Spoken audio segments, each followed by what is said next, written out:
там, да, собирает по 8 Грэмми, там, вот такие вот ребята, такие полуфлегматичные, надо же тебе, вот такая история. Но есть группа моды, допустим, скажем, представим ее как некий, не клон, конечно, но вот идущий по стопам, Coldplay. Почему у Coldplay такой гигантский успех и такого количества, ну ты все понял, да, а вот, допустим, группа моды в Российской Федерации, она вот такого успеха Coldplay не имеет.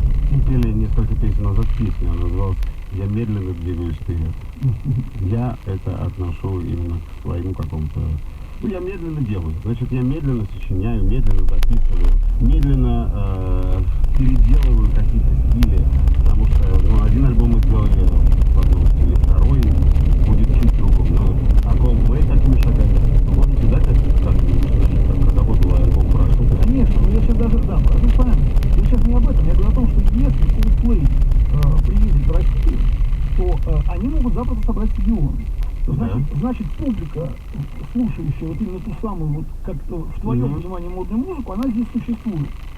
Почему она стадионом не явится на концерт группы моды? А может она и явится, просто нужно донести, потому что вот эти песни многие еще никто не слышал. Вот мы сейчас стараемся. Вот.